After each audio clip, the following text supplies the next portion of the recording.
നമ്മൾ അധ്വാനിക്കുന്നുണ്ട് എന്ന് അള്ളാഹുവിന് ബോധ്യപ്പെട്ടാൽ നമ്മൾ അധ്വാനിക്കുന്നുണ്ട്, നമ്മൾ അതിനു വേണ്ടി ശരിക്കും ഹാർഡ് വർക്ക് ചെയ്യുന്നുണ്ട്, ഇത് അള്ളാഹുവിന് ബോധ്യപ്പെടേണ്ട വിഷയം. ജനങ്ങളെ ബോധ്യപ്പെടുത്തരുത്.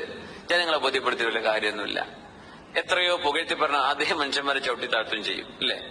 അല്ലാഹു അക്ബർ തക്ബീറൊക്കെ ചൊല്ലിയ ഒരു പിറ്റേന്ന് മാറി നിന്നിട്ട് എന്ത് ചെയ്യും? ചിലപ്പോൾ ലഅനത്തുല്ലാഹി അലൈഹി എന്നും പറഞ്ഞു വരും. മനുഷ്യന്മാർ അങ്ങനെയാണ്.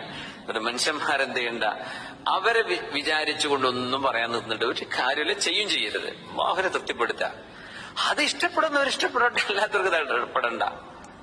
ആ ഒരു മൈൻഡിലേക്ക് നമ്മുടെ ചിന്തകൾ വരണം. അപ്പോഴേ നമ്മുടെ പ്രവർത്തനങ്ങളിൽ ഇഖ്ലാസ് ഉണ്ടാവുള്ളൂ. ഇഖ്ലാസ് ഉണ്ടെങ്കിലേ അള്ളാഹു സ്വീകരിക്കുള്ളൂ. നമ്മുടെ കൽബിൽ ഇഖ്ലാസ് ഉണ്ടെന്ന് റബ്ബ് തആലയ്ക്ക് ബോധ്യപ്പെട്ട് കഴിഞ്ഞാൽ അള്ളാഹുവിന്റെ ഹൗലും ഖുവ്വത്തും അള്ളാഹു നമുക്ക് ഇറക്കി തരുന്നു. അത് ഭയങ്കര ഒരു വർത്തമാനമാണ്.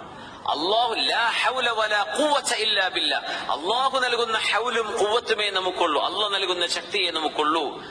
അള്ളാഹു നൽകുന്ന ശക്തിയെ നമുക്കുള്ളൂ എന്നാണ് നമ്മൾ ബോധിക്കുന്നതെങ്കിൽ അള്ളാഹുവിന് വേണ്ടി സാഹത്തുൽ അമൽ, പ്രവർത്തന ഗോതയിലേക്ക് നമ്മൾ ഇറങ്ങിയാൽ അള്ളാഹുവിന്റെ ഹൗലും ഖുവ്വത്തും അള്ളാഹു നമുക്ക് ഇറക്കി തരും. പടച്ചോന്റെ ഒരു സഹായം ഇങ്ങനെ വരും. നമുക്ക് ജനങ്ങൾ നമ്മൾ വിചാരിക്കാത്ത വഴിയിലൂടെ സഹായങ്ങൾ അള്ളാഹു എത്തിച്ചു തരും. നമുക്കത് കാണാനും അത് ബോധിക്കാനുമുള്ള ഒരു ഉൾക്കാഴ്ച ഉണ്ടായാൽ മതി.